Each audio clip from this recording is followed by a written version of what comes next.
Hello, everyone, and welcome to my worst nightmare. My name is Ryan.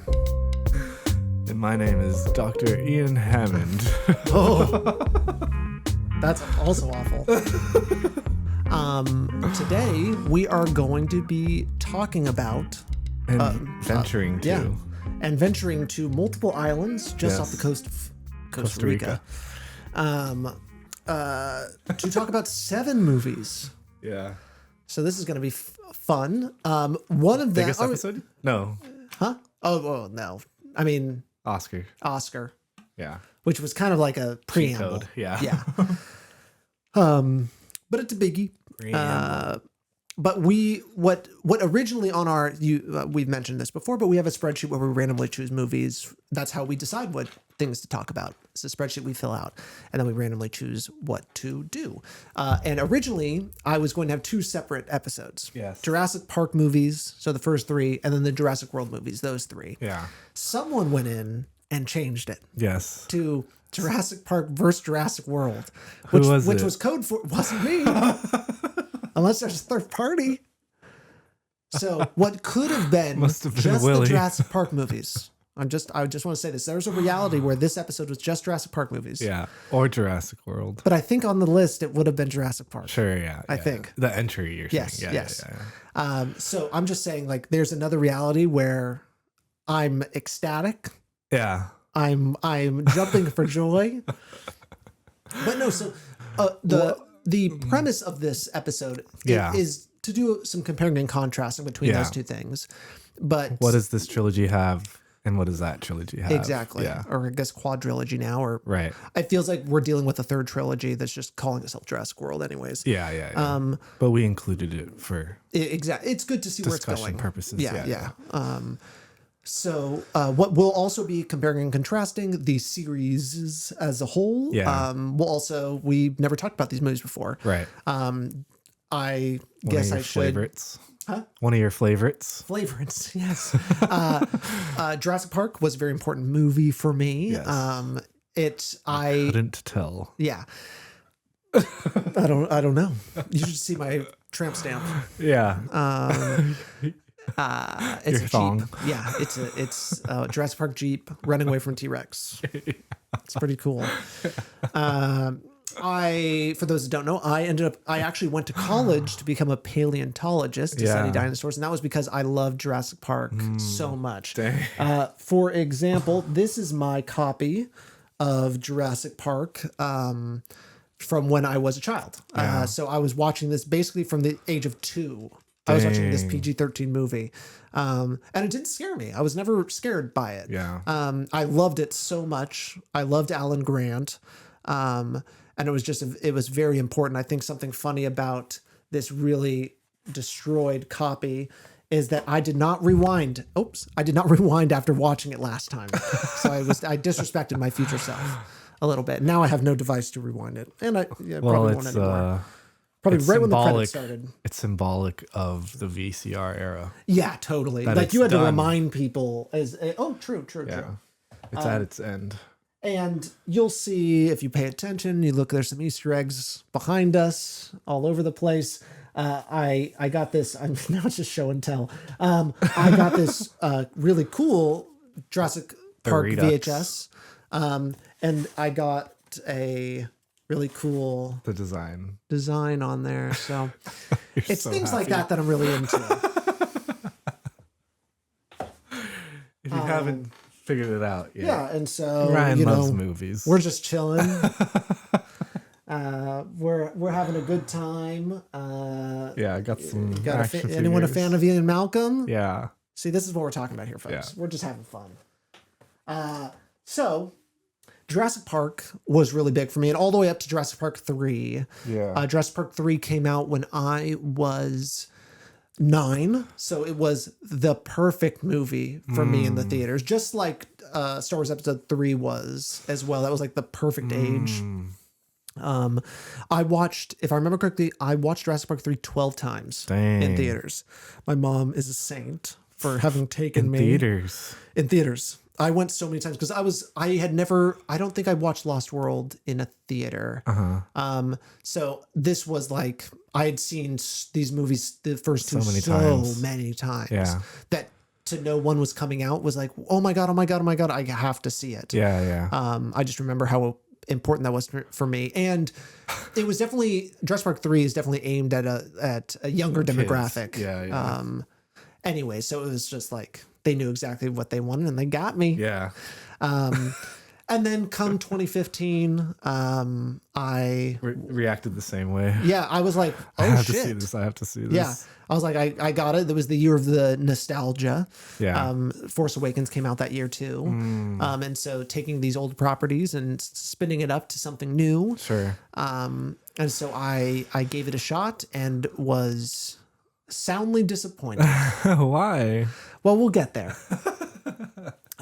Okay, so to preclude us, yes, what is it about Jurassic Park, the first trilogy, that makes you sweat? Sweat in a good way? Yeah. Okay. Well, is there a bad way to sweat? I'm just kidding. I mean, there's like a what do you worry about this? Yeah, it's a good question because I feel like no movie in the entire series is Jurassic Park. Sure. What do you mean? It does its own thing and nothing else. I personally think none of the other ones come close to the first one. You saying 2 and 3? Yeah, even 2 and 3. And 4, 5, 6, 7.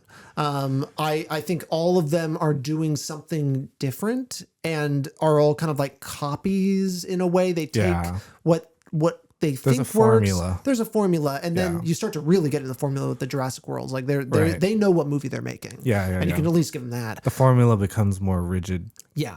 And so the first ones do really care about Jurassic Park as like a property. I feel like like the franchise. They care about the franchise. They care about the lore. Like there's a lot like playing into all of this. Obviously 2 were helmed by Steven Spielberg. So it has some continuity, and Joe Johnston, who was also a friend of Spielberg and had worked on other things. And I sometimes call him the discount Spielberg, which it might be an insult, but he directs the third one. So it still feels very much in the same spirit of. There's consistency. And it even feels like like Alan Grant in the third one still feels like Alan Grant to me. Where like by the time you get to Dominion, that doesn't seem like Alan Grant to me anymore. They've like tore his character down. They have threw it through an AI generator of like, what do people love, about this character? Or who is Alan Grant? And it's just like the most like it just didn't feel real to me. But this is, once again, certainly Jurassic Park I've watched more than any movie ever in my life. So I have a feeling about it. It's like your lore. Yeah, exactly. Yeah, it's a huge part of my upbringing, and it's and obviously it's just a blockbuster. Like it's, and I think for a certain generation it's a big deal. And I also know, like, it to me has some really great things to say about capitalism and about about the environment and all of these things that I think speak to who I am as a person. And then all of them kind of like say versions of that. The same thing. That ends up being, that's what kind of Jurassic Park is about. The first one just being one that felt the most like the dinosaurs don't show up really until the midpoint. Like it takes a while to get there, and they're really just like horror movie monsters. Where like from Jurassic Park 3 onward, they start to like get characterizations. The dinosaurs? The dinosaurs do. Like they're not just like these things. Now they're like, they go beyond that. Like they feel more like superheroes in a way. It's like King Kong. And I think they start to devolve into Star Wars movies at a certain point. Once you get to Jurassic World movies, they feel like, especially Dominion, feels like a Star Wars movie where you're like all over the place, all over all of these different planets, and even the music sounds like Star Wars, and it's just all of these things. They just feel like it feels like it devolves into or transforms into that. Evolves. Sure. Evolves into that. Yeah. Evolution. So Jurassic Park feels still a little more like it's dealing with what the last one did and building off of it in a way. Lost World? Yeah, Lost World did it with the first one, and then Jurassic Park 3 did it with the other two. Oh, yeah. They felt like they were concerned with like what the other, like what this kind of meant. And then you get into 2015, that it's kind of almost clean slatey. Yeah. You know? They redo everything. Yep. Feels like. Yeah. But they need the reverence to the first one. Yeah. And so they throw all the nostalgia bait. And now that's what we've got now is basically nostalgia bait is what it feels like to me, is taking this really big property and now it's the true corporatization of it. Of like, all right, this like turning it into McDonald's Happy Meals toys. Yes, that's what Jurassic World and beyond feels to me, is like, all right, we have to hit these certain beats. Yeah. Everything's got to fall into place. We need the same T-Rex as the first movie to show up here for some reason. Like, and that's the one thing like I really start to dislike about the Jurassic World trilogy is like they put so much reverence on like individual dinosaurs or like individual things and that's what I also mean by the superheroification of it too. It's like all of a sudden this single T-Rex from the first movie that should not I don't know why it's alive still or any of these things. No, by the third Jurassic World I could kind of see where there's like a multiverse aesthetic to the movies and that it's basically superhero is a good one, or Star Wars. Like these are good mentions because it's like adding more layers onto a world we already know, but it's not adding things to the world. Yeah, it's just layers. Yeah, it's just more layers that are the same thing basically. Yeah. Yes. And like, you know, starting with Jurassic Park 3, and I think Jurassic Park 3 is like the poison pill.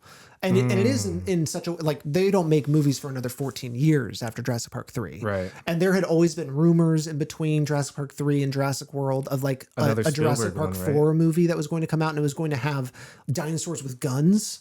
Like there were all of these, like, there was like this concept art that came out. Like there was a whole thing. I just remember that time of like waiting for a new Jurassic Park movie. Right. And even there was a show that was supposed to happen as well, that never got off the ground. And I think that what you end up kind of getting with Jurassic Park 3 is, I feel like I was going to say something beyond this, but is kind of the characterization of the dinosaurs. I feel like there was something else I was going to say, but we, like the Spinosaurus, for example, is now like a villain. Yeah. Oh, actually, what I was actually going to say was that there needs to be, every movie now, there has to be something bigger. Yeah. You know, like there has to be in the world ones, in the world. Yeah. It like, and even Jurassic Park 3 is the first one to really do it, where it's like T-Rex ain't big enough now. Like we need a Spinosaurus, and we need to show the Spinosaurus killed the T-Rex and prove it's bigger. Right. And then every movie since then is like, we need something worse than the Spinosaurus. That's the Indominus Rex. We need something worse than the Indominus Rex. That's the Indoraptor. We need something worse than all of them. That's the Giganotosaurus. Yeah. We need something bigger than that. That's the Distortus Rex. Yeah. Like all of a sudden it's just like, Jesus, let's just chill. Like, yeah, exactly. Like the first two didn't need to up the ante necessarily. They just kind of upped the locations, I guess, in a way. Like they brought a T-Rex to San Diego, which is a cool idea. Like, and obviously the Jurassic World movies did that too. Like they were about bringing it to the world. Yeah. But in a lot of ways, they just, it feels like the Jurassic World movies didn't do anything besides like the Indominus Rex. Didn't really do anything new and interesting to me within the world. Yeah. They all just felt like carbon copies with this new Star Wars sheen. Yeah. I could see that. Yeah. Yeah. Where like I think the Indominus Rex of Jurassic World, where it's like this mutant dinosaur, that's a cool idea. Like I get that. Like that's really interesting to me. But then they do that over and over and over again from here on out. Yeah. They don't stop. No. Yeah. Yeah. But as an argument, I don't know. Yes. I feel like there are, I don't know. Yeah. Okay.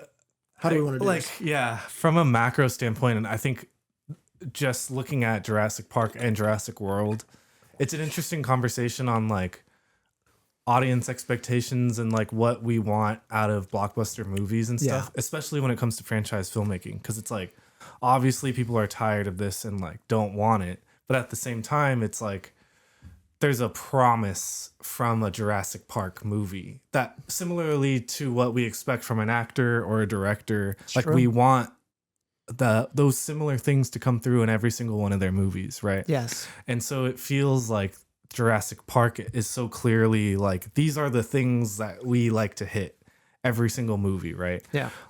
There's always kids. There always needs to be a theme park, like an entertainment versus industry versus science, like conversation. There's like the corruption, there's money involved, nature versus nurture type deal. And I think another big thing is like the mutation and the use of other animals' DNA when making the original Jurassic Park dinosaurs. And I feel like they take that idea and like mutate it beyond, pun intended, like into other things. Like you said, like they take certain elements that they think are the Jurassic Park thing and then like keep building off of that. So yeah, I don't know if it's like a good thing or something that should be celebrated on, but it's certainly like a box that they're creating in. You know what I mean? And I feel like within the Jurassic World movies and the Jurassic Park movies, I feel like finding interesting ways to like push that conversation in a way. Specifically with Jurassic World and even with like blockbuster movies of the 2015 and beyond, like there's interesting like the way blockbuster movies seem to tackle like the technocratic like dictator leader person, like that becomes like a character stereotype archetype or whatever. And you see that a lot in the Jurassic World movies. It feels like they center the like industrialism part of the movie world a lot more in those movies, like the dangers of what this system can lead to, so to speak. I don't know. It feels like it's trying to like build something off of that. Yeah. It's one of those things where I don't think it has yet to figure out what actually makes a really good Jurassic Park sequel. Like I still don't think, to me, a little bit Jurassic Park 3 feels like the most like clear, like of one where I could see it go in different directions, where it's like, you know, it's a survival movie more than anything. And obviously Jurassic World Rebirth plays into that a little bit by following that family. I think that there's an interesting thing there, which is like trying to survive in this versus like the action adventure aspect and to me doesn't feel like it's original to the original, like it's the movie, not to the original Jurassic Park. But also the question that also comes up is just like, you know, what does it mean to be a sequel? Like obviously they're making sequels no matter what. And I wish I could live in a world where Jurassic Park just existed on its own. That would be really cool to me, because I think it does live on its own, and everything else just feels like you don't need it. But this is what we have, and maybe it's the best thing they got, because I also think like it's really hard to come up with like a really good Jurassic Park sequel. I think like how do you? It's so self-contained. I have two responses to that. Please. I really like the first trilogy. I think it really works as like a trilogy. Having different characters. You think it works as a trilogy? Really? I think it's consistent. They're all different to me ish. I really enjoyed the second one.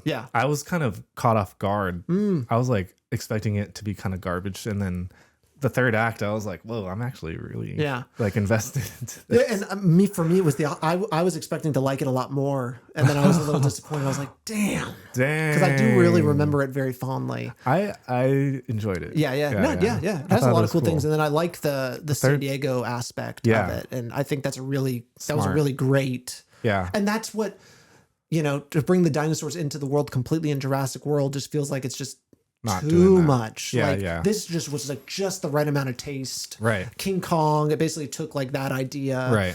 And Fallen Kingdom obviously does that. Fallen Kingdom, the second one? Yeah, the second Jurassic World. Yeah. But you were saying, so that the first one was that you thought it was a good trilogy. I thought it, like, in terms of creating, quote unquote, creating the Jurassic Park sequel, I thought they did a good job at like maintaining what the first movie does. Because also, this might knock some socks, but like I don't know, I didn't like Jurassic Park didn't really hit in. It didn't hit for you. Yeah. Like I remember watching it before. I'm thinking, this is like one of the great movies. But watching this in conjunction with the other stuff, like I oddly, like I felt more entertained in Lost World and the third one. Yeah, I thought like it did the adventure stuff more, and obviously, that's the thing with the original Jurassic Park. It doesn't feel like an adventure movie. No, it feels like a horror movie. Yeah, and I think that's what makes it so different than the other ones. It's like all these other movies are meant to be fun and like you're enjoying the ride. And that's so when you switch genres, you automatically change characterizations of people and stuff. Yeah. They have to serve different roles and so whatever. Yeah, I think the 2 and 3 are definitely Spielbergian. Yeah. More so. Like they are still carry the horror. They're kind of like Indiana Jones adventure. Right. Place to place, meet all these new fascinating characters. And go on an adventure, where the first one, is just a horror movie. Right. And really contained and small. Yeah. It's just about getting out. Yeah. That's it. And just trying. Really snappy. Yeah. And I thought that the ending where the T-Rex comes in and saves them from the raptors, I was like, I mean, there's so many things that defy logic. There's no way it would have gotten in there. Like I also know all of the things about the movie that don't work. Like like for example, the car as it pulls up to the T-Rex thing. And where the T-Rex gets out, and then you have that whole scene where it's attacking the cars and everything, and then it throws a car off the edge. Yeah. Where's that edge? That's not possible. The T-Rex was just standing there. There's a lot of things like that in the movie. Yeah, there was like no logic. Where it's like, And Lost World, for example, has it too, where somehow the boat captain on the survives. No, the boat captain is eaten. Oh, in the cabin Lost of the World. boat in Lost World on the way to San Diego, which is why it crashes. Oh, no explanation. The T-Rex couldn't have done that. Like, there's nothing. Like, it's things like that. Like, I feel like Steven Spielberg didn't care. Yeah. Like, he knows what needs to be hit. Yeah. And he's hitting it no matter what. Yeah. Logic be damned. Doesn't need to. Yeah, matter. Exactly. Yeah. Like, it cared about being a movie, a blockbuster, and a movie. Totally. And to be directed by the king of blockbusters. Exactly. I think is also like, okay. Because to me, Jurassic Park feels like, in a way, like the perfect blockbuster. Like it's got all the things. It's got all of the elements. It brings in horror, which is a great thing. It feels like Jaws. It feels like it's just all like of these a different good things. movie. Yeah, exactly. Like it does it in a way that is interesting and smart. I think it's got a lot of smart things, and it has something cool to say. It's like has a philosophy behind it. Yes. It stays on message. Yeah. It does not stray. It is a tight movie. Right. It doesn't feel like anything really could have been shaved off. It feels like it doesn't waste any time and does it, and you either like it or you don't. Like that's how I kind of feel about Jurassic Park in a way. Sure. I don't know what I necessarily would change. Yeah. And then Lost World and Jurassic Park 3 kind of take it. They ask themselves, what can we do with the sequel? Yeah. Well, there's another island, and now the second movie is still based on a book. Right. So Jurassic Park and The Lost World are the two books. I see. So they are still, that one still is kind of dealing with what is in the book, though it's quite different. Yeah. but it still like has some source material and is still trying to do it. Sure. And I can see kind of watching it like, okay, it still kind of feels like it's got a lot happening. It feels like it's based on a book because there's just a lot of different things, and maybe they could have fleshed this out. Maybe they could have trimmed this or change it up. And Jurassic Park 3 feels like a movie. Yeah. Like it's its own thing. Yeah, that feels like it's like, it also feels really tight. Yeah. And knows exactly what it's going to be. Yeah. And I would be really good characters. Yeah, very good characters. And we could thank Payne. I think Alexander Payne coming in, and I don't know what he did on shocked. it. Yeah, I was so shocked when that popped up in the credits. I did not remember that. Yeah, I was like, whoa, but it makes so much sense. Yeah, but you have like this Midwestern family. The dysfunction. And it works, and the characters are great. Yeah, and it riles you up. I mean, I was really like invested in their like relationship and stuff. Yeah, it's very good. And Jurassic Park 3, when I watched it, I was pleasantly surprised that I still really enjoyed it. Yeah, I was like, oh, this is really fun. Yeah, you know, it's not trying to be anything else. Yeah, it's a little goofy. It has its definitely moments. Goofy. It's very goofy. A little cheesy sometimes, but I thought in the Jurassic Park vein, like I thought it still carried. Yeah. And then second point. In the Jurassic Park, creating the Jurassic Park sequel. I think the Jurassic World isn't like a Jurassic Park sequel. And I think the name change is obviously indicative of that. But I feel like to mention the like multiverse movie, I don't know. I found that like an interesting thing like in our culture today is that we have like this sort of genre of movie where like we have so much cultural reference on this property that we can create a universe within that universe. And so like the way I understood Jurassic World Dominion is like how I enjoyed the first couple Avengers or Infinity War and the other one. Endgame. It's like episodic. It's like a mixing pot of like all the past stuff. And it's just like cool to see all the things like clashing into each other. Yeah.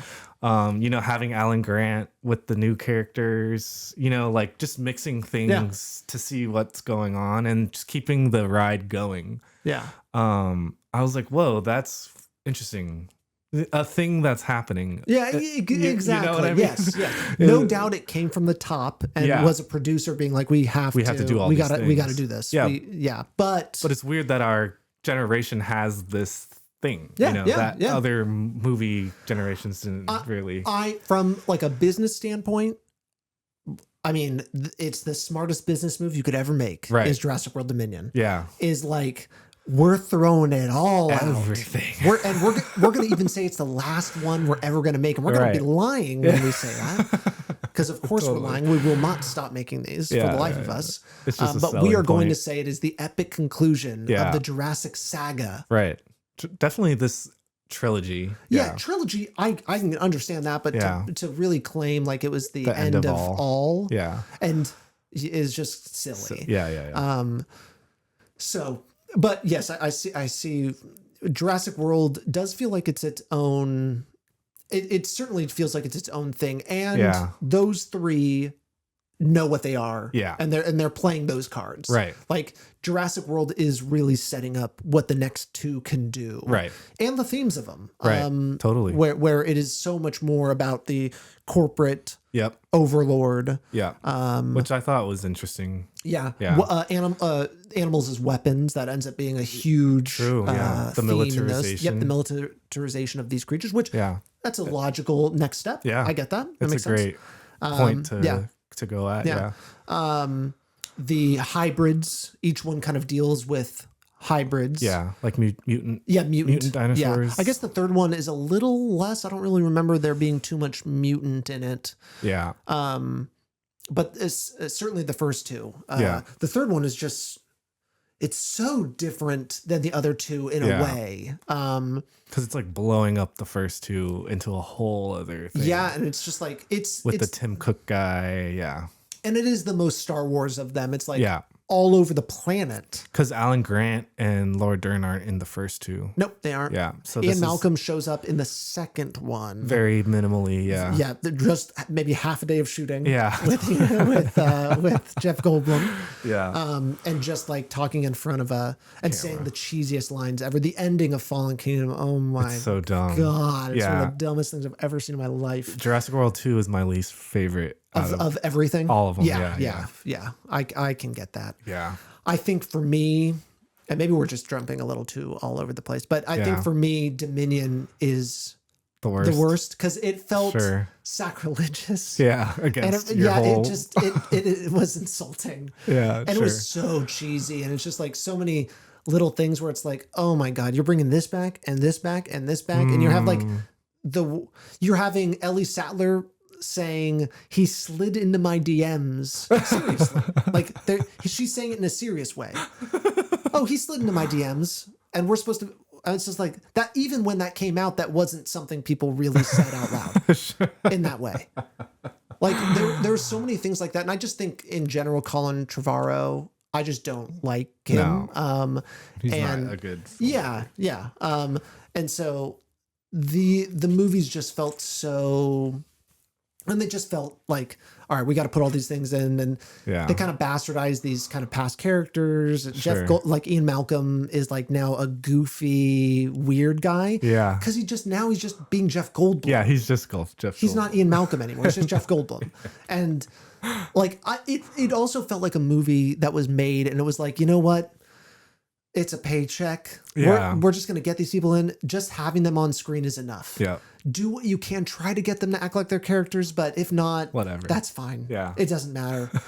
We got to get people in the seats. That's all that matters. I think Domenico is my favorite. Hey, you're a freak. And I don't mean that as like, but in general, I think you want to see it I like on the fire. crazy. Yeah. Yeah. Like if entertainment's entertainment. Yeah. And if it is blowing it up and throwing it apart and like and everything, I get it. I totally get it. And Dominion is the most that. Yeah. It's just on 100, like Jurassic Park on steroids. Yes. It's throwing all the movies together. Yeah. And seeing what happens. Yeah. Yeah. Yeah, it's pretty bad though. Yeah. And Jurassic World, that I respect it as like what it had a very clear thing that it was trying to do. Yeah. Where like the second one definitely feels like it had no idea what it was trying to do. Felt like a movie made by committee. Yeah. Like just like I guess they can exactly. go we there. gotta start shooting now. Yeah. In a volcano, maybe? Yeah, exactly. Yeah. Just we'll figure it out in post. There's a lot of that. Yeah. Totally. So I respect Jurassic World at least for doing that. And it felt out of all of the Jurassic World trilogies for me, it was like, okay, I get it. It knew what it was doing, and I think it did it well. I just didn't care. It just yeah. And I will say, besides Dominion, I did like the two other Jurassic Worlds a little more on this viewing. Sure. Even Fallen Kingdom a little bit. Sure. Compared to the first time you saw it. Yeah, the first time I saw it in theaters. And I didn't watch even Fallen Kingdom in theaters because I was so mad at Jurassic World. But then I came back for Dominion because I'm like, all right, I'll see what they got. And I left like jaw on the floor. Just like, God damn it. Which maybe that's what makes a good movie. Yeah. Like having a reaction. I'll respect it. Yeah, the rage bait. Yeah, exactly. They got me. I paid for the ticket. Yeah, that's what they wanted. I know. Yeah. Regardless, it doesn't have to be good. Right. Literally. And so, so, I mean, we're not even talking about the seventh one yet. Yeah. But there was something else that felt like, oh, here's something interesting that is also in all of these movies is animatronic versus CGI. So that's a huge thing. Obviously, okay. Oh, no, that was awful. That still wasn't so... Elbow? Hey, nice. That was good.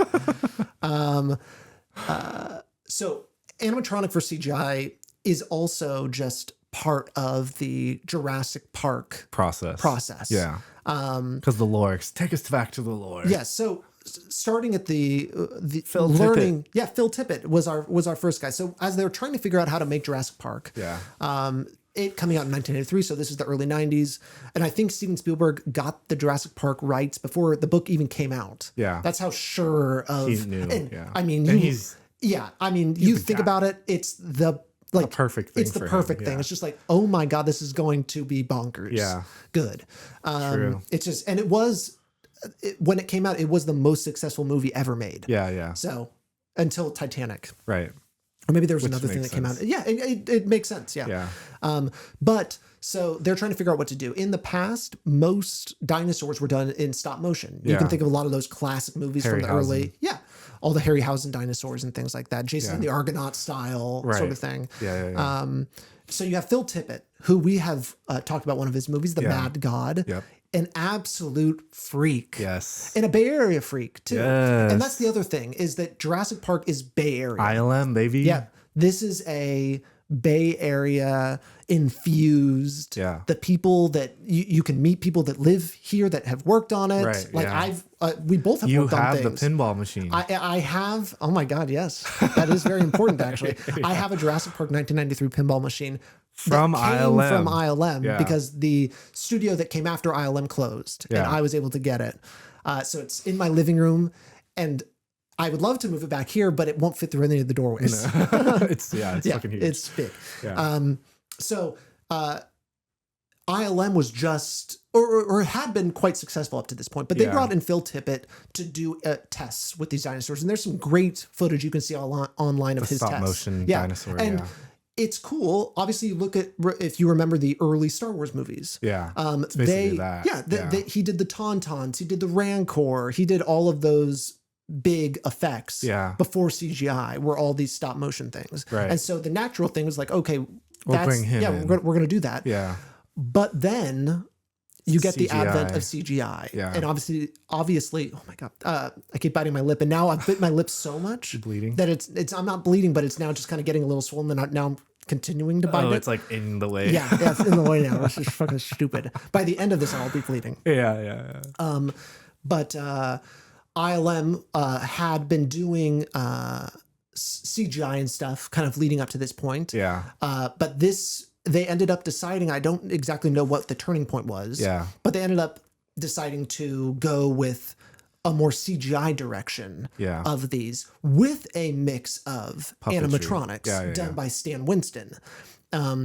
You would know Stan Winston from a number, I think he's done almost all of the like classic animatronic creatures. I don't know off the top of my head, but if you look him up, you'll recognize tons of the stuff that he's done. Sure. Really. What's his name? Stan Winston. And the Stan Winston School is like a school you can go to learn about like animatronics and monster making and things like that. That might even have been Bay Area for a while too. I feel like I knew someone that knew Stan Winston as well and was like, or at least had been to his house multiple times, which is interesting. Yeah. Just a short list: Terminator, Aliens, The Thing, Predator, Inspector Gadget, Iron Man, Edward Scissorhands. So if you think about all of the practical effects, Stan Winston's your guy. Yeah. So now what they decided, so they bring on Phil Tippett as the dinosaur supervisor, which is his title in the credits, which is hilarious. He's the dinosaur supervisor.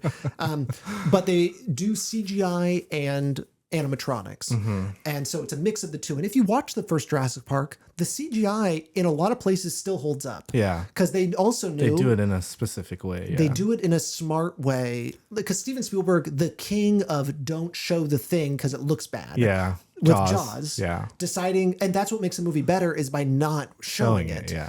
So when we first see the T-Rex, it's in the dark. It's in the dark. It's in the rain. Yeah. It's mostly the animatronic. Besides a few big shots, they really decide how to sparingly use these things. Yeah. And the animatronics are so good. Yeah. Like they're crazy good. Yeah. They've got pupils that move. Yeah. And this is the early 90s. I mean, it's just crazy. Yeah, they went all out. And like the giant T-Rex head that they had. That goes through the car. Yes. It's such, and that's all practical. Yeah. Imagine today. I mean, we know what All would happen. digital. Jurassic World, it's almost all CGI. Yeah. Like when the Indominus Rex is attacking the ball that the kids are in, all fake. Dang. And so and that could have easily been. Yeah. And so what I think you start to lose as the movies continue, The tactile.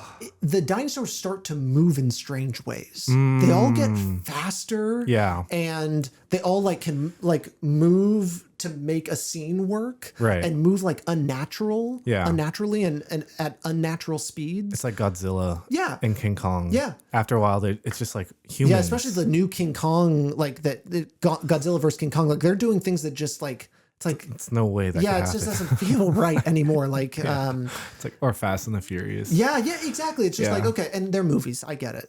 We're talking about movies, but let me talk about it this way. Okay. All right. I got nothing if I got nothing. So that's what starts to go. But I will say that all of the movies stick to having a mix of CGI and animatronics. Sure. They all do. Right. Except for one.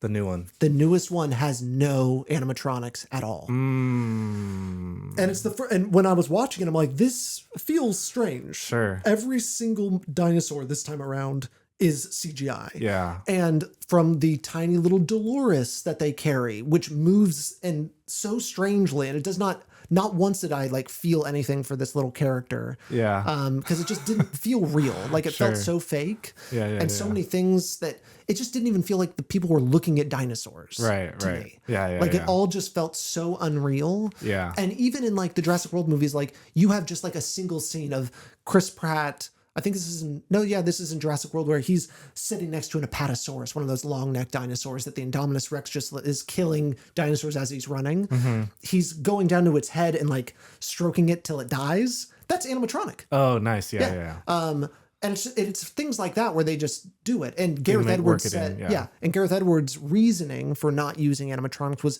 it was a fast shoot. And usually in the end, they choose the CGI thing anyways. Sure. So we just decided to just go with CGI the entire way. Yeah. I was going to hypothesize because I know he has a certain style of filmmaking, specifically with incorporating effects and building out worlds. Yeah.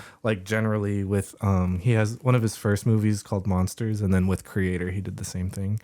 He'll like to go and shoot the movie first and then implement the effects afterwards. Yeah. Because it's easier to pinpoint exactly what you need out of the effects and stuff. I think that tracks with this. With this, right? Yeah. Because it doesn't sound like he's prioritizing how good it's going to look. No. He just wants to get the movie kind of captured and stuff like that. Yes. And you can kind of see that with this. Yeah, it just feels very on the go and things are moving. And it's more about the people than it is about the dinosaurs. Whereas the first 3 Jurassic World, it's the dinosaurs are the important part. Yeah, exactly. And the people are the vehicles to get to them. Yes. Yes.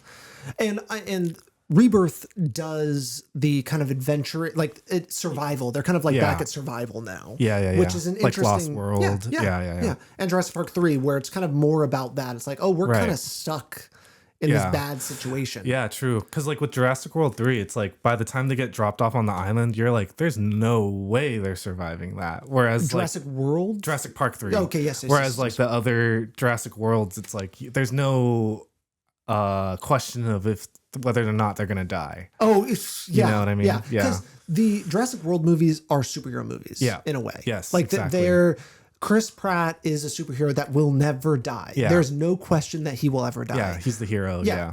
No character ever dies, basically, right. Except the babysitter in the first one is the only clear character. Humor. Yeah, exactly. It's humor and it's violent. Yeah, it's so bad. It's so graphic. It's just Jesus Christ. I don't think.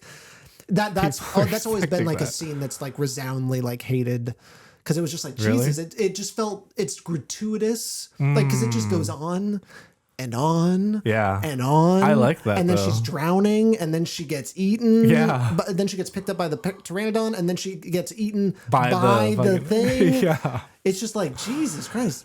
At least do that to the villain. Right. But instead they do it to this innocent person basically. And it's just but that's kind of there's no one's anyways.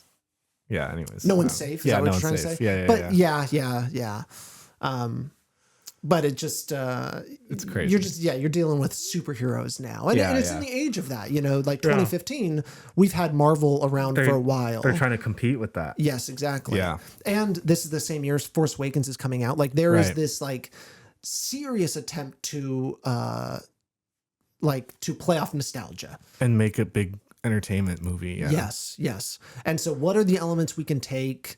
How do we build upon it? How do we sell toys? How do we have an action star? How do we how do we promote this thing? Well, we need big stars. Chris Pratt being like the big star of the time. Right. And then you have Blue being like this raptor that has some character to him. Yeah. Like you said, the humanization of the dinosaurs. Yes. Yeah. And then you have the motorcycle scene with Chris Pratt. Like it's like it feels like it's like, all right, we got all of these scenes that we want to throw in here, and let's see what we can. It's the cool factor. Yeah.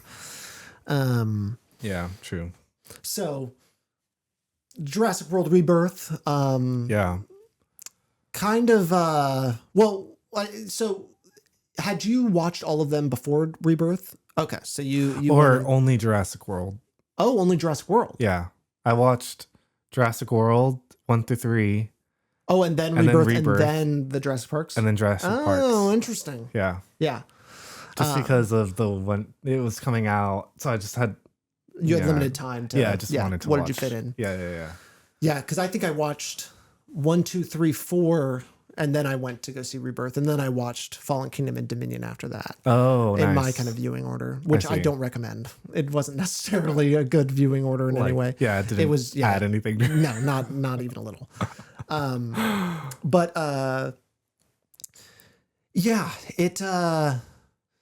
it was interesting. So you had kind of mentioned that Gareth Edwards has like a certain style or something. Yeah, there was just like this kind of within a scene. Like I feel like Gareth Edwards will do this sort of like elliptical thing, where like a scene is like played out and like action is happening, and then there's like inherent suspense built into it, and then it like cuts to a different character or cuts to a different like angle or whatever, and then when we go back to the original setup, it's like already done and the thing is like has already happened.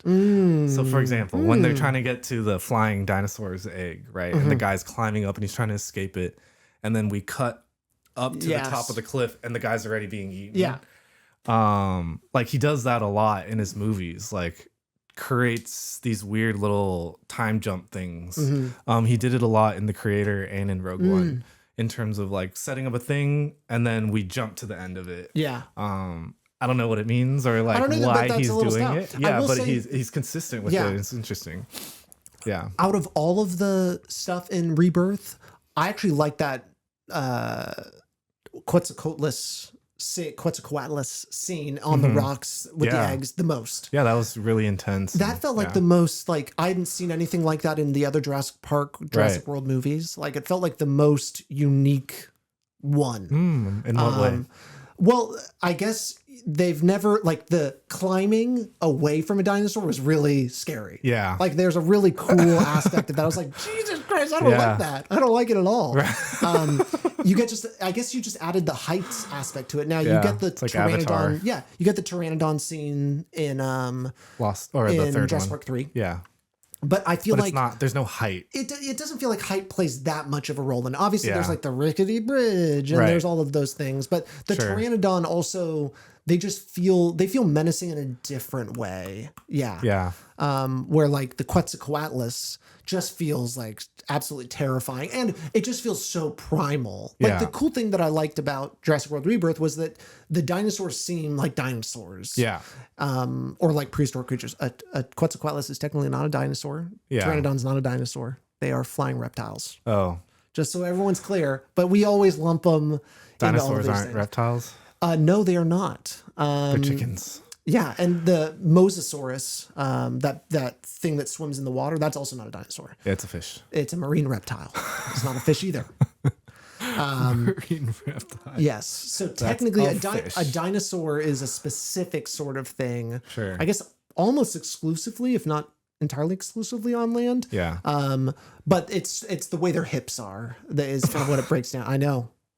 Like, I know a lot. I was going to be a paleontologist.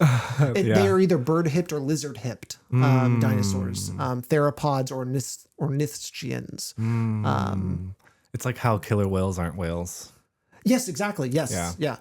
It's the exact same sort of thing. Because they're what, like dolphins, right? They're, technically, yes. Yeah. Same thing. And it's just like a dolphin's on a fish. Right. It's that same sort of thing. Right. That's what we're dealing with these. But it's we can call it different. it's fine. No one makes that much of a hoot. stink. Yeah. Exactly. Jurassic.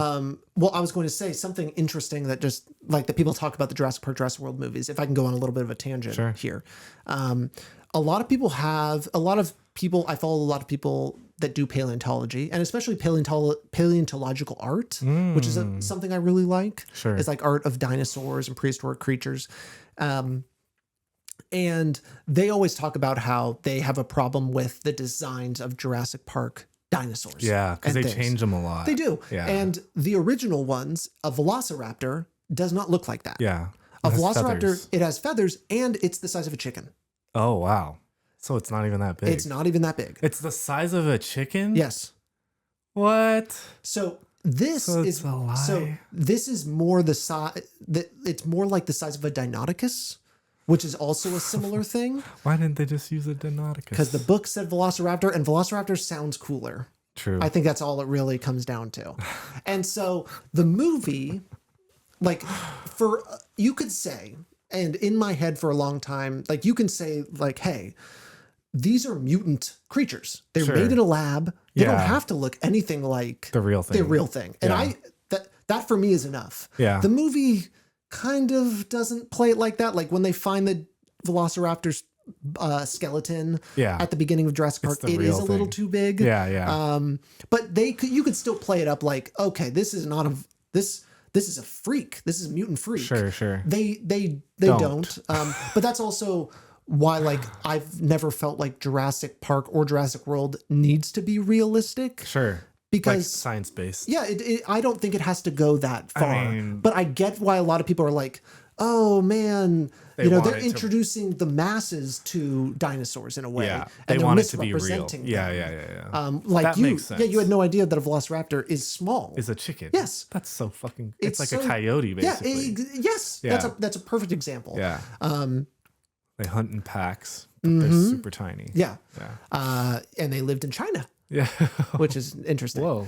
So also that is a weird connection. That's a really funny thing I just kind of put together. There's no way Alan Grant would be finding one in Montana or wherever he was. Yes. Because it didn't exist. It didn't exist. But Deinonychus or Utah raptors did exist.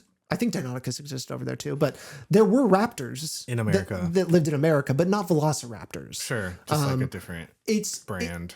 It is the melding of fact and fiction, and what is interesting for a movie, right? And you have to kind of be willing to negotiate, to throw that out. Like it still is really cool, and there's all of these things, but it's an interesting aspect of this. Jurassic Park, Jurassic World movies have the poetic license. Yeah, but I was going to say they have like a stranglehold over all dinosaur movies. Oh yeah, right. Like because there is no other dinosaur. Yeah, you get like a rare. There's one coming out soon called Primeval War or something. Like oh really? Yeah, but it just like people are now starting to watch it, and it's just like carbon copy the exact dinosaur models from of the Jurassic World movies. Oh wow! Like it they look almost the exact same. So people are like they're copying it, if I remember correctly. There was that movie 65 with Adam Driver where he travels back in time and meets dinosaurs. I didn't watch that. Neither did I. I heard it was not so good. But that's the other thing is like it all. Not only do they have like the corner on the market with dinosaurs, I feel like they also have made Dinosaur. People. True. And Land Before Time. Thank you very much. Time. The Good Dinosaur. The Good Dinosaur. Yeah. That was a great movie. Yeah. But not only do they have the corner of the market on this, but I feel like no one knows how to make dinosaurs cool and interesting. Like I feel like the first one did something really interesting and unique with it. Jurassic and now Park. it's Jurassic Park, but everything else is like just kind of playing with the same toys for the most part. Yeah. Like dinosaurs are like this. What is Ryan Massey dinosaur movie? I don't know. I think I would not make it. Like unless you're forcing me to make it. What do you mean? Like for me, like part of me just like I don't know. I part of me doesn't want to make the movie. You would come and ask, I would say no. But if I had to, I think there's I think there's an interesting survival movie with like Sound of Thunder-esque. That's kind of like 65. Sound of Thunder is Ray Bradbury's short story that's about a man who time travels back to go hunt a T-Rex, if I remember correctly. And so I know it's kind of interesting. And so he's going and hunting a T-Rex, and while they've adapted it multiple times into movies, I'm pretty sure. Good movies? I don't think so. I don't think they ever. Yes, true. But they while he is back in time hunting, he steps on a butterfly, and the butterfly effect. It is the butterfly effect. So what happens, and I don't know if it comes from this short story, because a lot of times when they talk about the butterfly effect, it's like the wings flap in China, it changes the weather in Minneapolis or whatever.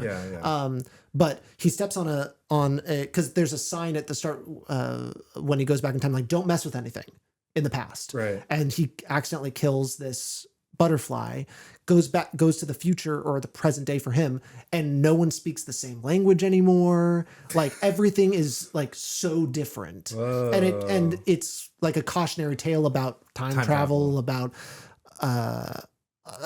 like this kind of rippling effect, and it's kind of this really interesting scientific idea. I think Jurassic Park movies should find a scientific thing and go from that. So for example, like they talk about like creating dinosaurs out of nothing, right? Is the first one. And there's something really interesting about that, about creating life. I think Jurassic World talks about mutants. I think that's really interesting too. Yeah. I think there's something to be said about that.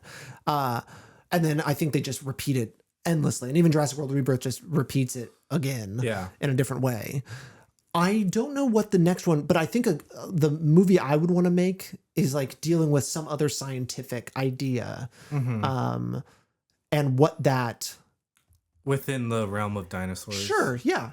Or it doesn't even have to be dinosaurs. It can be like, because I'm a fan of like the tertiary period after the dinosaurs. Like I think there's some really interesting things that I doubt you have seen what existed after the dinosaurs. Yeah. Like animal wise? Yeah, animal wise. Yeah. Like the killer, the terror birds, for example. The giant fucking eagles and stuff. Yeah. It was crazy because for a while birds were the top predator. Right. And then eventually mammals started to slowly take over. I mean, evolutionarily it makes sense, right? From dinosaurs. Yeah. Yeah, because all the big dinosaurs died in the extinction event, but all the little ones evolve and become birds, and different variations on birds. And then the mammals that were just rodents in the dinosaur days, because that was the only niche they could hold. Right. They end up filling out these new niches, and that's how it works. And then they evolve into bigger things. Yeah, bigger and bigger. And then even like in the Quaternary period, that's when they get really big, the mammals. That's when you get mammoths and woolly rhinos and megaloceros and giant sloths. And that would be a cool movie. Yeah, I think there's something, I think it should deal with something. Maybe it's even something dealing with like cavemen or something like that too. There could be something. I was going to ask, like, why don't we get crazy with it? Like, let's not do the same thing again. Yeah. Like, well, I was going to ask, are early humans around during that period that you're talking about? Not the tertiary period, no. Apes don't come about until much later. Like Ice Age? Yeah, even before that. Yeah. Because, I mean, apes, because it's almost like lemurs are kind of like one of the first things, like something like that. And lemurs then we start are apes, and then things start to spread out into all of these things. Then eventually you get into... or lemurs aren't apes.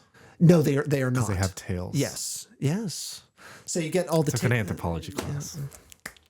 Wow, anthropology. Oh, that's interesting because I'm surprised they talked about it was apes and physical things. anthropology. Oh, cool. Yeah, so we learned about cells and like evolution. Yeah. Whoa, physical anthropology is about they teach evolution in it. Yeah. Oh, like how we came from apes. yeah.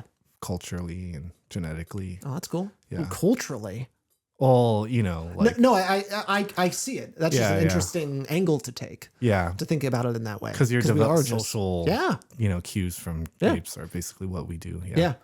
And so much with the eyes too. That's such a big thing. Because from survival. Yeah. And even the whites of the eyes is an evolutionary benefit.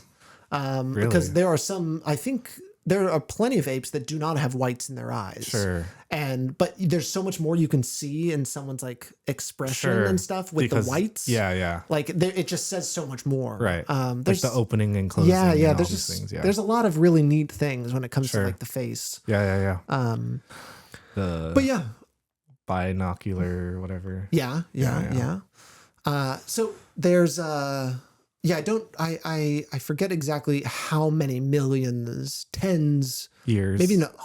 Yeah, tens of millions of years it was. Sure. But basically once dinosaurs died, we can trace our way back all the way to the beginning of life, but apes and kind of monkey-like things, definitely right after dinosaurs died, the clock starts ticking. Sure.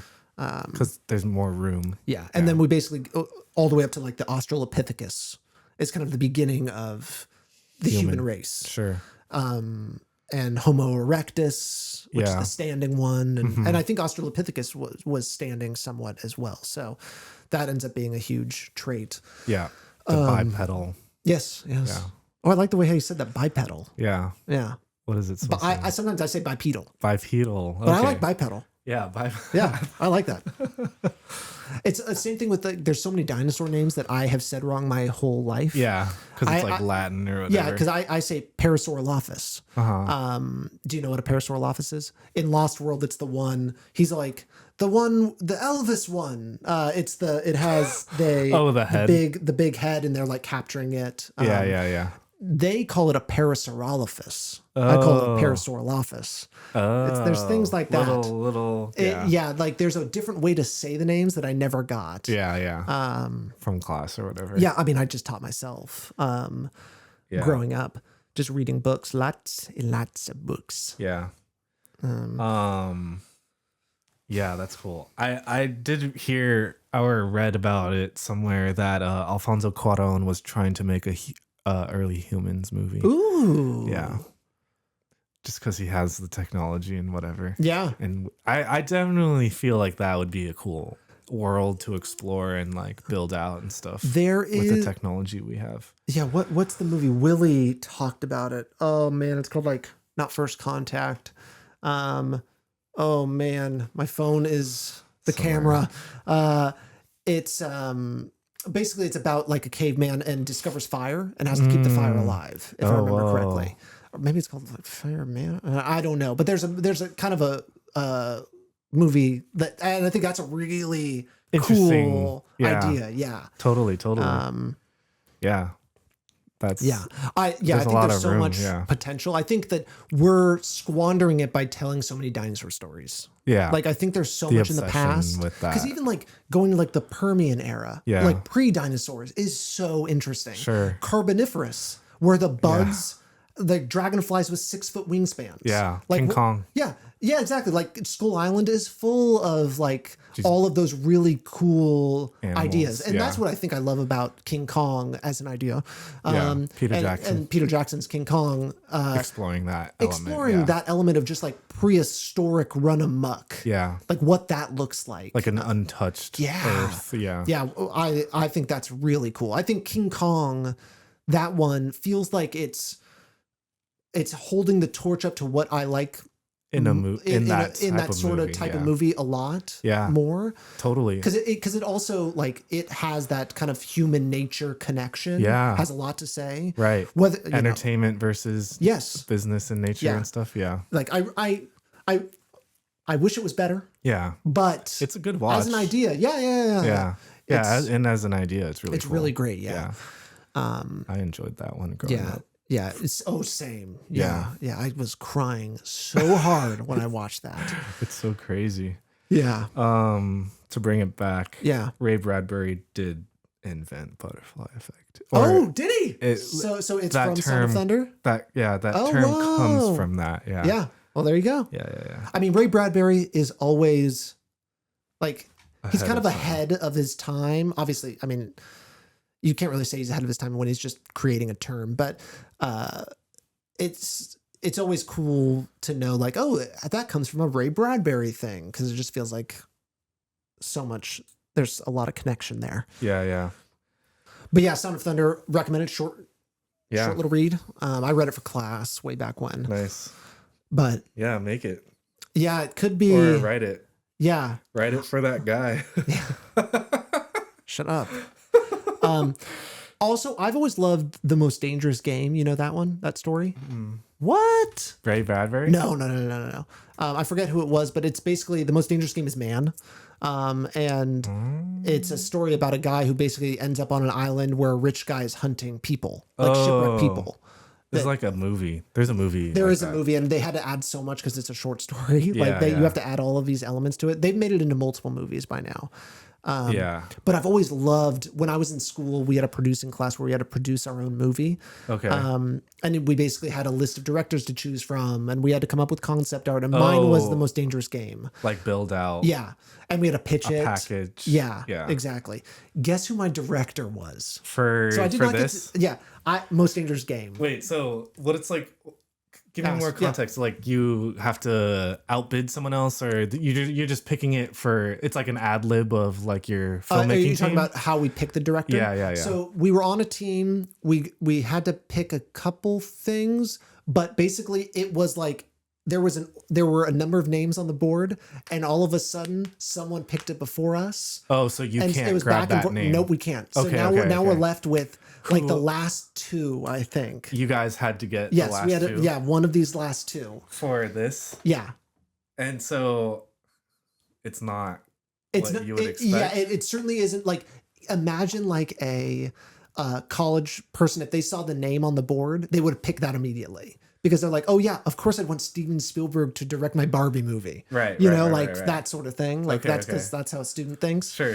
So I'm left with like definitely a well-known popular filmmaker now. I would say when this was in 2013, he had not, he had done a few things. It was known for a few other things, but now has done a few more. I'll let you take one stab. I don't want to leave you too high and dry here. In 2013. And then he would go on to be hired to direct something really big. Oh. After this. Taika? No. Okay. I like where your head's at though. Yeah. J.J. Abrams. Okay. Kind of interesting. Okay, yeah. And so I had to come up with why J.J. Abrams would be good for this movie. And so I was like, so there's jungles in it. I was like, Lost. He did the show Lost, and yeah, true. There's jungles in that. Yeah, we can add some mystery. Monsters. Yeah, exactly. Yeah. So I was like, oh, we can fucking make it work. Of course. Yeah. There's an angle to everything. Yeah, exactly. Yeah, that sounds cool. That's like a fun game.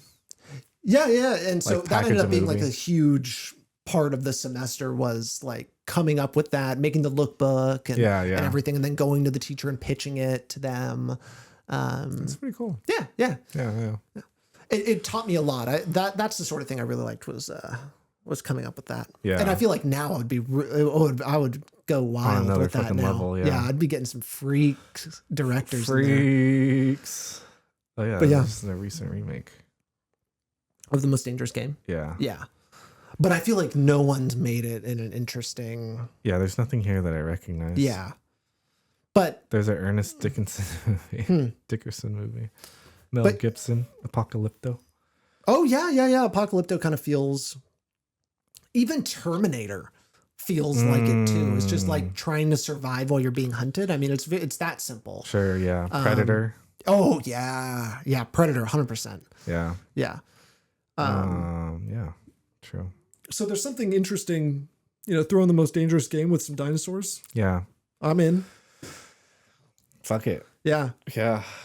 You could do some crazy shit. I think that part of me just wishes they didn't have to keep using like the Jurassic World and Jurassic Park, like the thing. Yeah. To, like, just make, I mean, of course, I'm always going to be like, just make an original movie and then use some of these things. But it's like, I guess I just care too much. That's how it feels sometimes. Yeah. I mean, it's hard with dinosaurs because it's like, how do you incorporate this thing in a logical way, in like a movie logic way, you know? Yeah. You need the time travel or like magic science or something to bring it into the thing, right? If you're going to have humans in the world. Yeah. Yeah. So, yeah, it's always like a workaround, right? Yeah. Yeah. Yeah. Unless it's like some guy's fantasy, you know, that they're imagining. Right. And living in this world. Yeah. Yeah. How can you get past all that dumb shit to just get to your movie? Yeah. Yeah. Just make the movie. Yeah. Just make the movie. The important part. Yeah. Where like Jurassic Park, the first one, is obsessed with feeling real. Yeah. You know, right. like that's like the whole science. point. Yeah. And Michael Crichton, the writer, he was a doctor before he was a writer. Right. And he did ER. He was the showrunner for that. Dang. Or the creator or what have you. Sure. So like he did the movie he wrote Andromeda Strain. I think he might have even done Westworld. Oh, too. wow. So he's really into all that kind of stuff. Exactly. Yeah. All that kind of like sci-fi realism sort of thing. Sure. And like its effect on our psyche. Yeah, exactly. So it's always with this bent of like true science was what he cared about. And that's why like it's kind of like Philip K. Dick. Yeah, it comes from that like super detailed angle. Yeah, yeah. And so I can appreciate that. And it just feels like the other ones just don't. Yeah. They just don't care about that. Yeah. So I think for me, I'd want it to jump a little bit back into the realism, the science of it. Yeah. Or something like that. I think the hybrid angle could have really worked in some way. But yeah, I just don't know where they go from here. Like, what does it look like? Jurassic Park? What's the next Jurassic World? Like, what are we doing here anymore? Yeah. I don't know. Yeah, I could see like an apocalypse movie. Yeah, yeah. Like the world kind of gone to shit. Yeah. And like, dinosaurs are all over or something. See, there's some really interesting angles where we just like, let's go cyberpunk dinosaurs. Yeah. You know? Right? Just like blend it into a new thing. Let's go fucking nuts. Yeah. Like it almost feels like Dominion didn't go nuts enough. Sure, yeah. You know, like it totally. It tried. It was too safe. It was. Like, because I know what you're getting at. I also appreciate movies that just go fucking balls to the wall. Yeah. Like Like I appreciate that because it's just like pedal to the metal chaos. Yeah. And so or Chirac. Or Chirac. It's like, okay, you've committed. Okay. You're gonna do this. Yeah. All right. I'm seated. Yeah. I'm shot. Yeah, and it's just like, just go fucking... Oh, and Fast and the Furious. Like, I can at least give Fast and the Furious a salute. Yeah, because it's like, doing something. You're going nuts with it. Go for it. Totally. Cars in space. Sure. Yeah. Why not? And it's insane for me to be like, I want it to go to do that. With dinosaurs, yeah. But, I mean, they did it with the Jurassic World trilogy. Yeah. Like they tried. Jurassic World, the first one is like riding a motorcycle with like raptors. With raptors. It's so insane. It's so hilarious. And it's like, so American. That is that. Yeah. Like that Jurassic World is something else. Yeah. Like that one feels, Jurassic Park and Jurassic World feel like the most unique of them all. And I get them as like a 2-part thing, even like ignoring everything else and just those two. Yeah. Is fine. It's a great combo. Or the first 3. Sure, yeah. And you could add Jurassic World in there. Like those four four are good. I could slot those and be fine.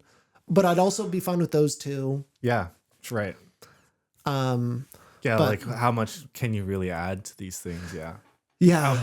Without like completely tearing it apart, basically. Yeah. Right? It's just like it's so overdone. Yeah. Yeah. And what we know for a fact is they ain't gonna stop. Yeah. They are not stopping. They're gonna So might as well come up with a good idea now, Ryan. I know I really should, shouldn't I? Yeah. so that when they ask you, yes, you can say you have one. So here's a cool one that I like, that I was thinking about a little bit. Okay. It plays a little bit into the Jurassic Park lore that I know a lot about. Sure. So for better or worse, it lives in the same canon. Yeah. After Jurassic Park failed, Mm-hmm. I think the military was sent to Isla Nublar to exterminate the dinosaurs. In the book, in just the grand story of all of this. Mm-hmm. I think there's something really cool, and you do like an Aliens style movie, really cool. Yeah. where like the military, the military land up on the beach and they have to exterminate the dinosaurs, the biggest predators to ever live on this planet. Yeah, that sounds really cool. Right? It's just like, that sounds and really cool. and then you get your fucking crazy ass action movie, and obviously things go wrong, right? Because the dinosaurs are smarter than the people in some cases, and you're in their land, and let's say it's been like a couple months since the thing ended. Yeah, the thing ended, so it's decrepit. Yeah, the jungles have grown over. Like certain the dinosaurs roads are fucked up. Yeah, so you get some. You have to walk everywhere. Yeah, I like that. Yeah, and it's the survival element that I really like. And they're like, all right, we got it. Like, yeah, and you could also do like, all right, there's a kill switch or something like that inside the control center or the visitor center. We have to get there or something like that. It kills all of them. Yeah. Because there's like the lysine deficiency thing that they have that they just get rid of in the second movie. They're just like, no, it doesn't matter. We need to keep these movies going. Yeah. So there's that aspect of it too. Yeah. But yeah, so that's my real Jurassic Park pitch. If they came to me, it's good. It's canonical. Aliens, like the aliens of the Jurassic Park movies. Yeah. Oh, I mean, that'll sell. Yeah. Like just big buff folks with guns. Yeah. Just fucking shit up. Right. That sounds cool. I'm in. That's a good pitch. Yeah. And yeah, I feel like they've tried to do that, but I could see where it gets distorted. Yeah. But just if you plan it in the real Jurassic Park world, I think that is cool and different and unique. Yeah. Yeah. Yeah. And have you ever seen Predator? I've seen time ago. Predators. Yeah. Oh, like, Predators. I've seen like some of Predator the sequels, movies. Yeah. Oh, I see. Well, the first one, it would also be a lot like that because that's basically what they go into Central America and then they're like stuck in a ship or some shit, right? No, they end up going there and then they end up going to rescue some diplomat or something like that, and then come to find out that basically everyone's been killed by some supernatural being. Yeah. And then they're being hunted by the predator. Yeah. I've seen iterations of it. Yeah. I've seen a few. But yeah, no, it's just like that too. It's just like, let's get the biggest, baddest military guys and gals and throw them in the jungle and let's see what fucking happens. It'd be cool if there was like a Predator twist where like they think they're doing the hunting and then eventually they're being hunted. Yeah. I mean, that's what's great about the first Predator is that's kind of what that is. Right. It's like it's a narrative these are the twist. Biggest and baddest commandos, basically, led by Arnold Schwarzenegger. Right. And they go into the forest and they're killing dudes and stuff like that. Right. But then all of a sudden they're getting picked off one by one. Yeah. And it cannot be explained how this guy ended up in the tree and is like, his skin is gone. Yeah. Holy shit. Like it's shit like that where it's like, whoa. Yeah. And there's something really cool about that. And then that's the mystery. Yeah. They become the hunted. But it's great in that way. Yeah. Because they really think, and Aliens is like that too. It's just like, they're so confident. Right. And then it all gets thrown back in their face. Nice. But yeah, so that would be, there you go. There you go. Nice. A lot of animatronics. Yeah. Okay. And nighttime CGI. Yes, exactly. It would be, limited. Yeah. I would make dinosaurs scary again. Right. Make dinosaurs scary. Yeah, exactly. It's not just adding more teeth and making them bigger. Right. Those first ones, like Velociraptor, T-Rex, that's all you really need. Yeah. And Dilophosaurus, like those are some really great things. And yeah, I mean, Velociraptors are fucking scary. Yeah. They are so scary and terrifying. Yeah. Even chicken size. Yeah, exactly. Yeah. You get, those are kind of like the Compsognathus that we see. The tiny ones. Yeah, the tiny little guys that just attack in swarms. Which In is the a third great, one? freaky, huh? In the third one, right? Second one. Second one. And they do show up in the third one as well. Yeah. And he closes up the tanker that he's been hiding inside. Yeah. When they show up. And, Right. But yeah, they eat that guy in the Lost World. Right. In Fern Canyon up north. Right. Because they shot it up in the redwoods. Oh. Which is cool about the second one is like it's a different terrain. Like Sure. it's clearly the So Northern different. California. Yeah. Which I is love cool. the look of the second one. Yeah. Yeah, nice. I the vehicles are cool. I had so many of those toys. So like those camouflage, like that camouflage RV, I had that. So sick. Yeah. Yeah. Nice.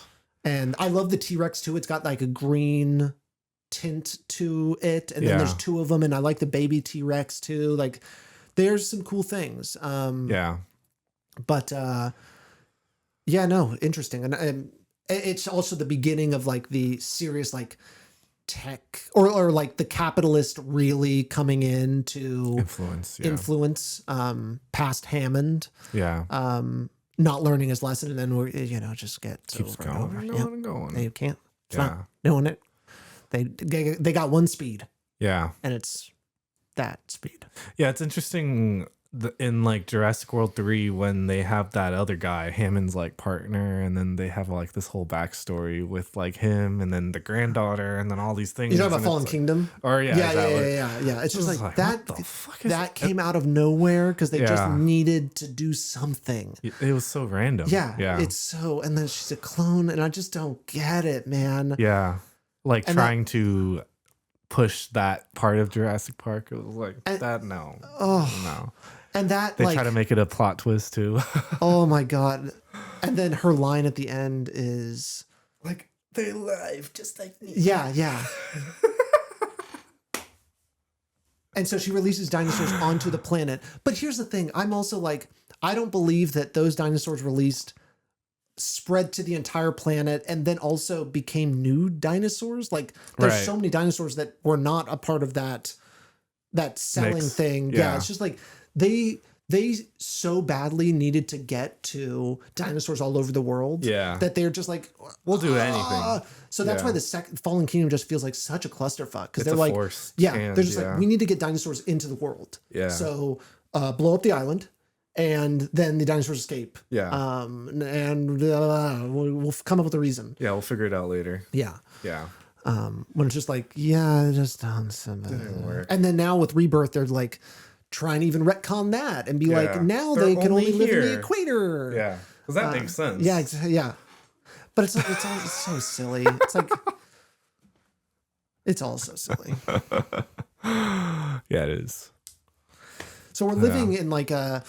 Maybe there's a movie where they bring back like mammoths and like, that type of shit, like the sloths and stuff. And maybe that's like another movie. Yeah, you could, I'm wondering what interesting thing you could do with that.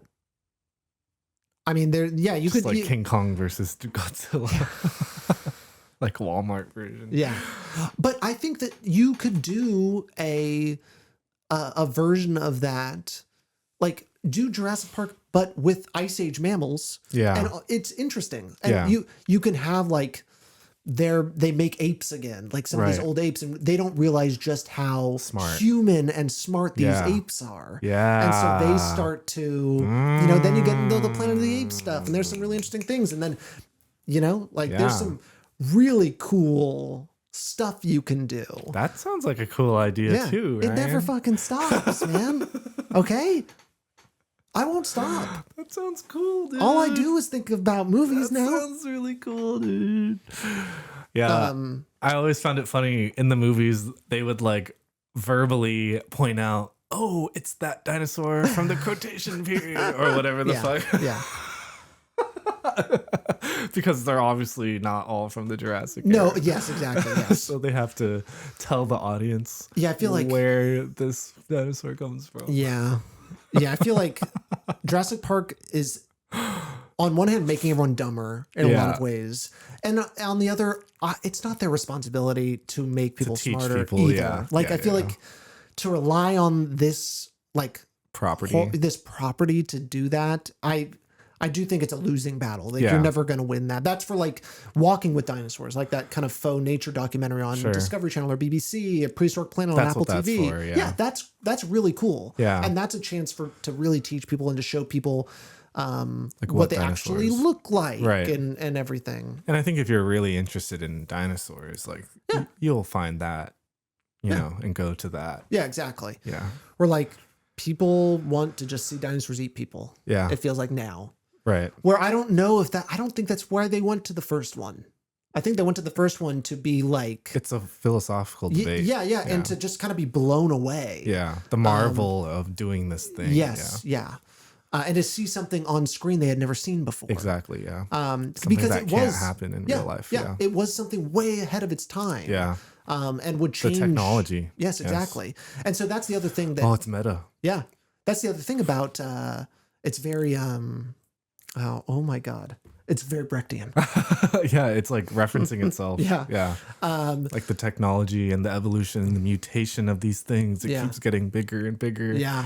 Like the way they treat dinosaurs is like how Jurassic Park and Jurassic World exists in our world. Yeah. Yeah. They're beating it to a pulp for money. Yeah. Beating the dead dinosaur. Yeah. And they will not stop. And so we're left with this husk. Yeah. Extinction. Yeah. Yeah. We need an extinction level event. The KT event. Yes. Yeah. Oh, I think that's interesting. Like a pandemic monster movie or a pandemic dinosaur movie. Yeah. That could be weird. Yeah. Yeah. Something where like extinction is on the line. Yeah. You know? Maybe the dinosaurs have a virus. Yeah. That bring just like do something different. Yeah. Like I can watch these movies over and over again. Like I don't want to watch the same thing over and over. Yeah.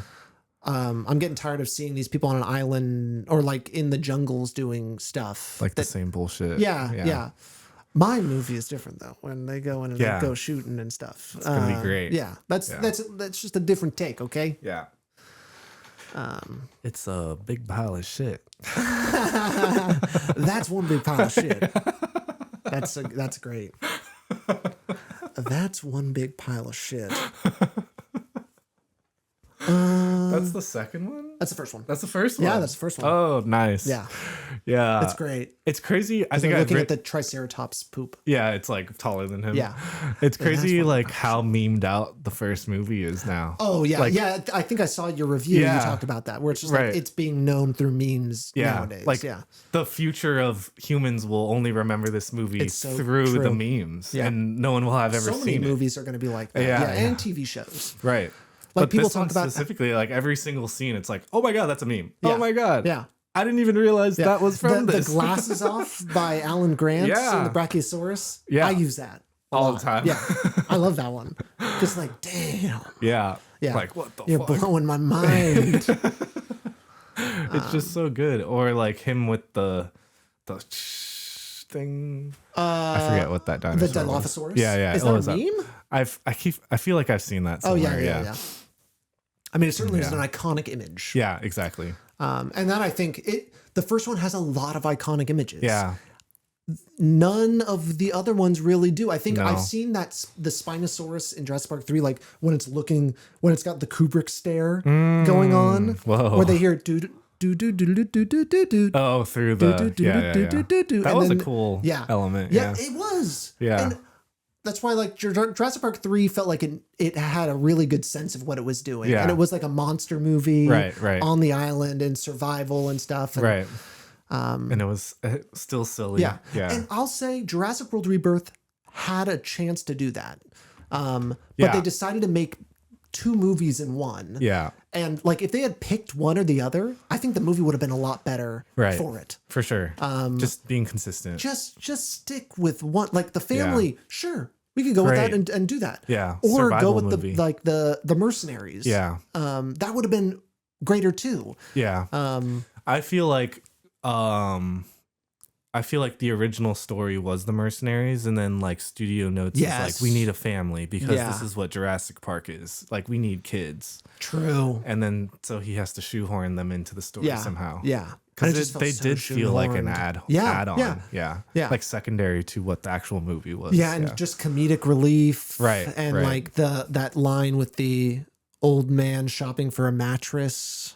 Do you remember like the stoner kid is like, this is like an old man shopping for a mattress. And then everyone's looking at him like, what? What are you saying? And he's like, and then he goes on to say like, it's such a like I'm absolutely butchering it, but he then says something along the lines of like, yeah, they're thinking about like this might be where they die, because they're looking out in the jungle and he's like, this is a lot like shopping for a mattress as an old person, and it was like anti-funny. I thought that was so funny. Respect. I thought that was so funny, dude. I was like laughing. Yeah. Like dying. I'm happy for you. Because it was so out of pocket. It was insane. I was like, what? Like, I'm just like, they must have had other takes of different jokes.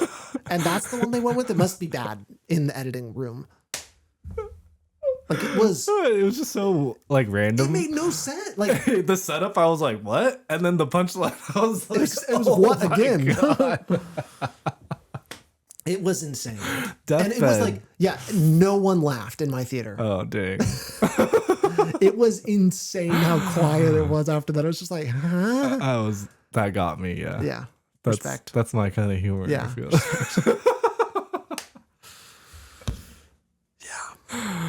Yikes. Yeah, so more movies to come. Yeah. Yeah, like I like comparing this to other big blockbuster stuff. Yeah. Like how do you feel like, is it better? Is it worse? Is it about the same, consistent with other things?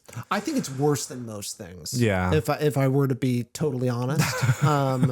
Because like Star Wars, for example. Compare. Star Wars I think is better. Star Wars, like new Star Wars. Yeah, even new Star Wars. I like new Star Wars more than I like new Jurassic Park, for sure. Interesting. Just because I maybe I just find it more interesting. Like Star Wars can be freaky deaky. Yeah. It has the agency to do that. Yeah.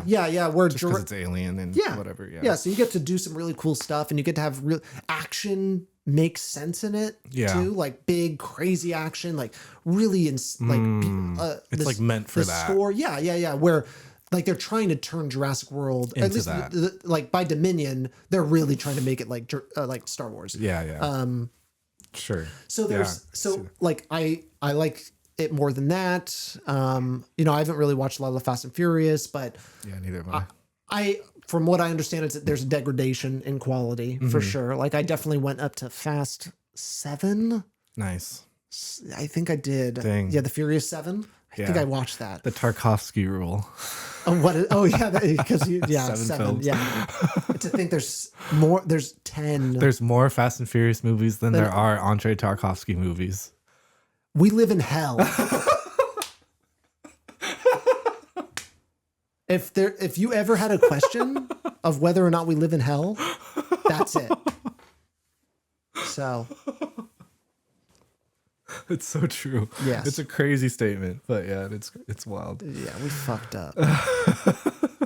Someone stepped on the butterfly and fucked us so hard. Yeah. What about you? Where do you think it lands in the blockbuster world? I think it does the thing. Yeah. I feel like it lands better than like Marvel at large. I feel like I can finish like I have a hard time finishing new Marvel movies. Yeah. Where like, I can finish a Jurassic World movie. It's like palpably bad. Yeah. You need to watch Brave New World. Yeah.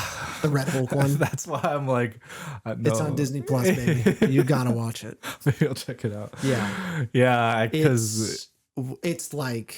Yeah, it's really, really bad. Like the Marvels wild. Was like. Yeah. Yeah. Yeah. And I mean, they even know they're making bad stuff now. I mean, Kevin Feige is acknowledging they made too many. The quality is dipping. Yeah. I mean, you can't ignore that. No. Like that's what the response is now.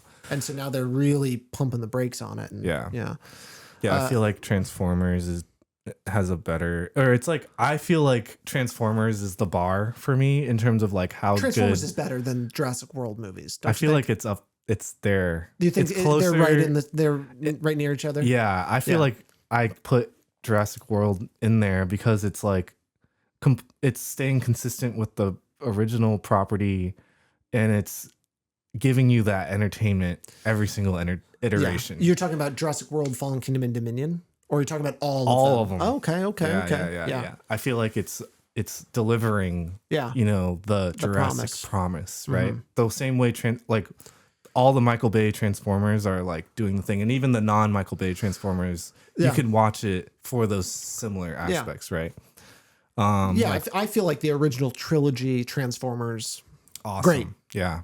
I mean, by the last one, we're getting freaky with it. Top 10 action movie ever. No way. I mean, if we're talking action, sure. Yeah. Like there is some really cool, It's so and just good. in general, like Political. Yeah, people always point to like how Transformers CGI is so much better than CGI you see nowadays, and it's true. Insane. Like we've just Marvel destroyed the model of how to make good CGI in movies. Yeah. Well, I had written an article that a lot of CGI is now being monopolized, and like a lot of CGI work is like primarily done by a few studios, so that's why like all the movies look the same, because they're all done by the same people. It feels all just so bad. Yeah. So like post Avengers, like a lot of blockbuster movies just start looking the same. Mm-hmm. Yeah.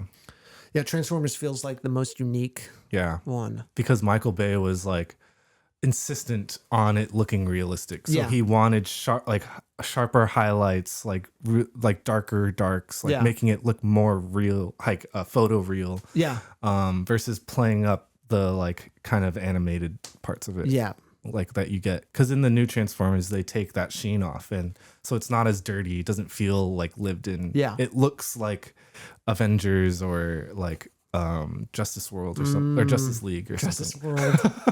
That's awesome. The Justice Gang. Yeah, Justice Gang. Can I give another trope in the Jurassic movies? Sure. Dinosaurs slipping and sliding. Oh, just falling everywhere.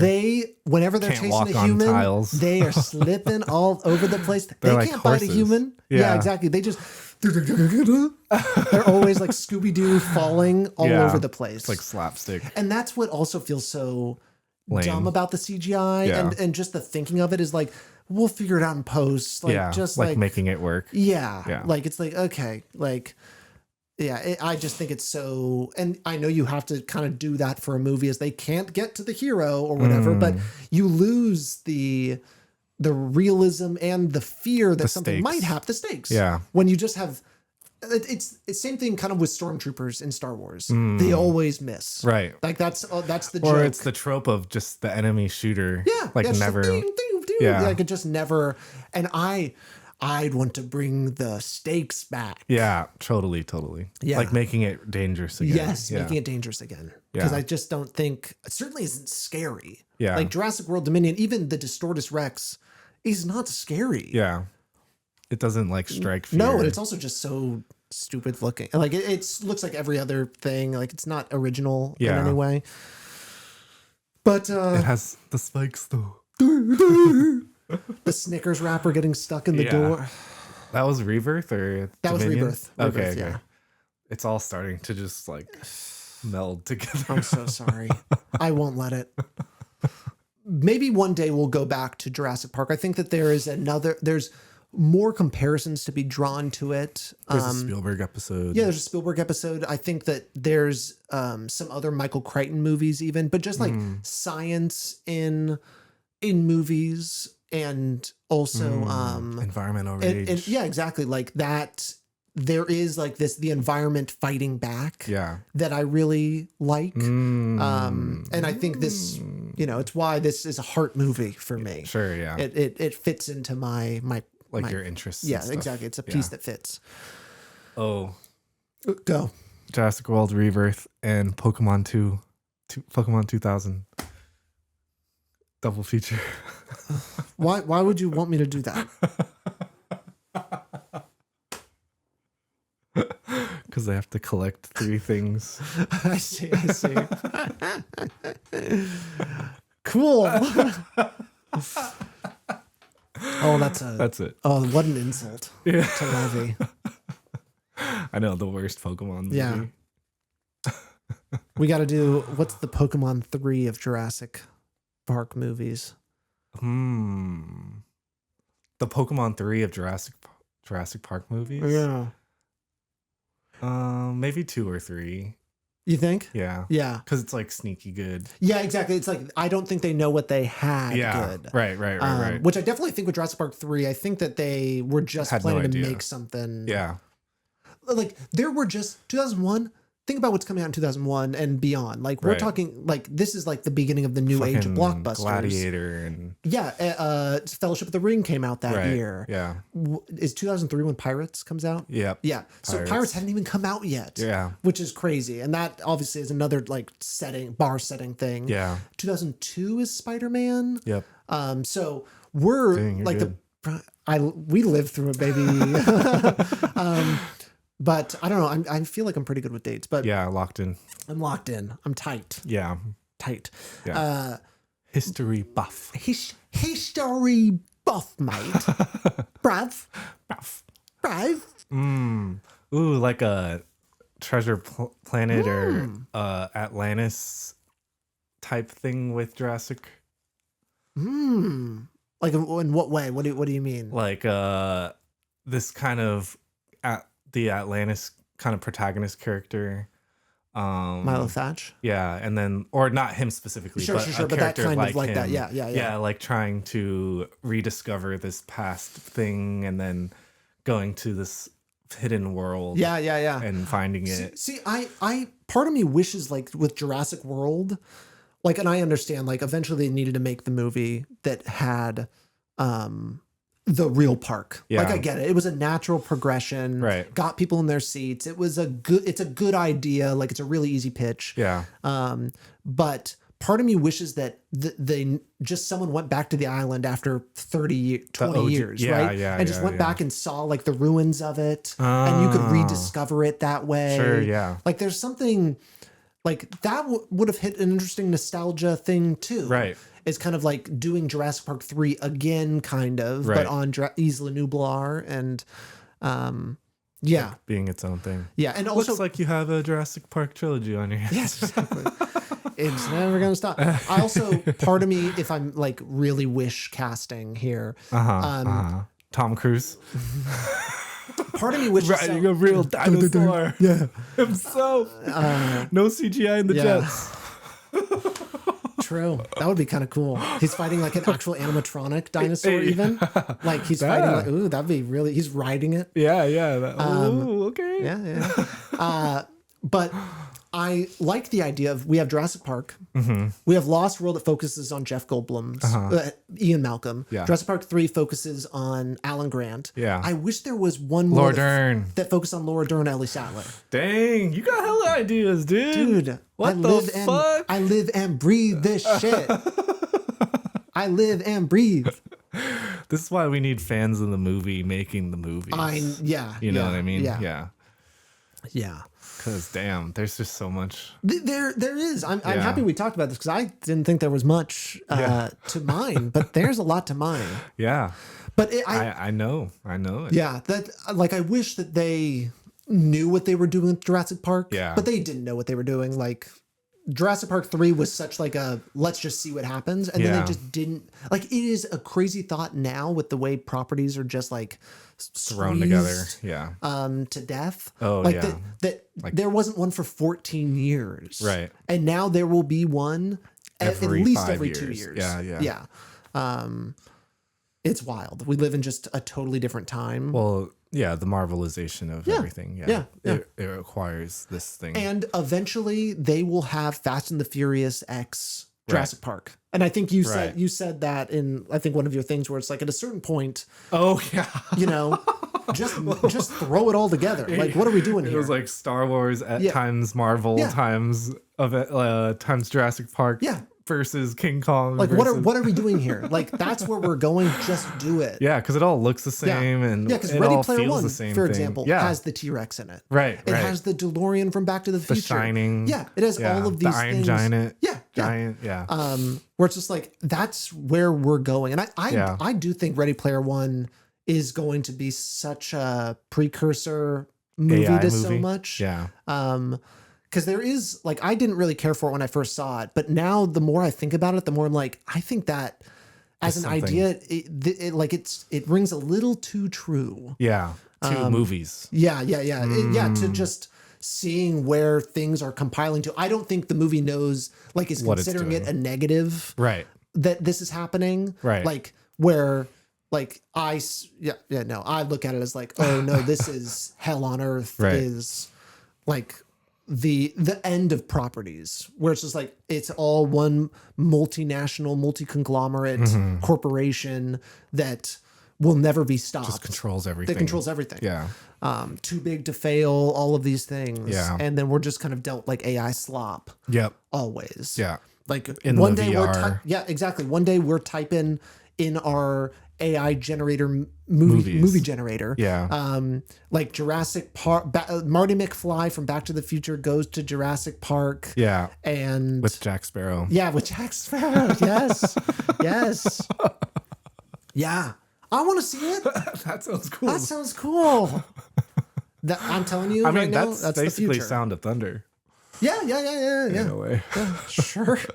That's an insult for sure. But I see what you mean. Like there's time travel. Yeah. I get it. The Jack Sparrow doesn't really work. Yeah, no. But basically. But he's basically. Yeah. Well, I've heard people describe Jack Sparrow as a Ray Bradbury type of character. No. See, I wasn't letting you get away with that. That's an insane thing to say. That deserves not even a second of belief. That's absolutely insane. I try. You I do. try. You do. Yeah. You're good. I respect you, Kevin. I respect you. It sounds real. Okay. I mean. Yeah, we can check out. I think.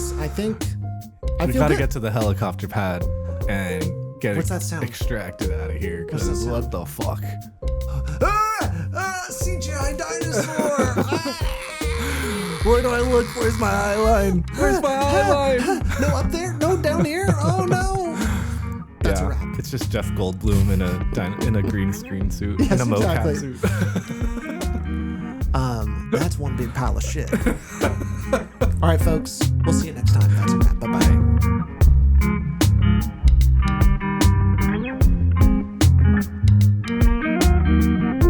Wind Reel and Print is a podcast by Salad Brain Productions. You can find us on Instagram at Wind Reel and Print Pod. You can also find us wherever you get your podcasts. And please, if you like the show, leave a rating and review. We'll see you next time.